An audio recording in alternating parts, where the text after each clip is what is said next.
need to click on this Excel workbook. Click on this Excel workbook. Now these are the 6 files which we will be working on. So we will import one after another. First we will import the raw data, superstore data. I'll click on this one and then I'll click on open. So then you will see that this is building the connection, and then this another screen appears.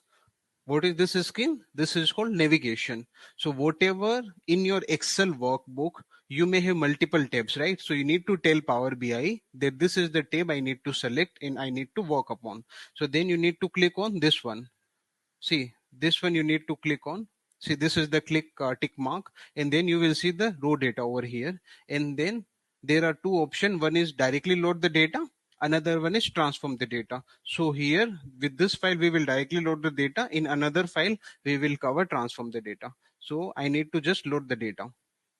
So once you click on load the data, then you will see over here, it is loading the data.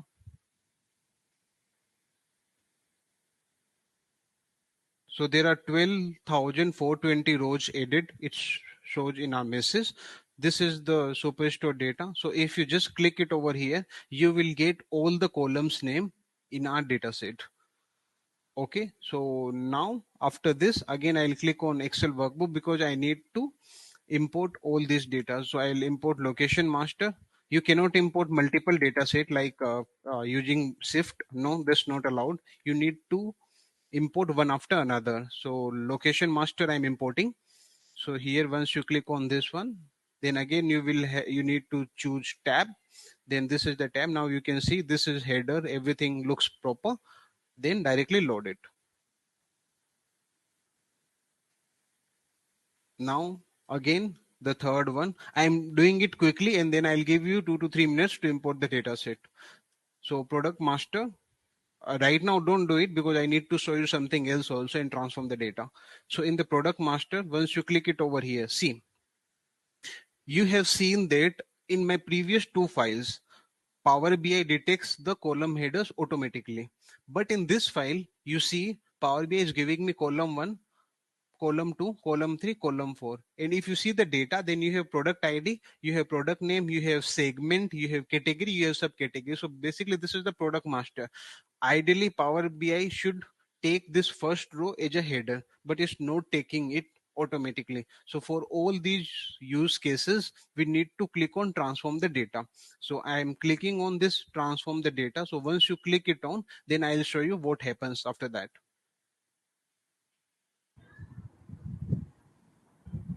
So this is the transform data tab. I don't know how many of you, just have one question. How many of you have worked on Power Query in Excel? Quickly write yes or no in the chat window so that I'll get to know. Okay, Sri Lakshmi is saying yes.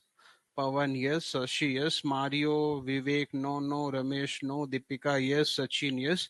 So it's like 50-50 again. Okay, got it. So I'll just give you a brief about Power Query. Although this is a complete session, so there will be a dedicated session on Power BI, which I will have maybe session 3 or session 4. So in that I'll tell you in detail. So but for the time being, what you need to do is you need to just click on use first row as a header. So once you click on this one, then you will see that whatever your first row is coming as a header, product ID, product name, segment, category, subcategory. You don't need to do anything. Then simply close and apply. That's it. Right now, please don't do it. I'll give you time for this. Now I have loaded 1, 2, 3 tables. How many tables do I need to load? Return master, I can load one more.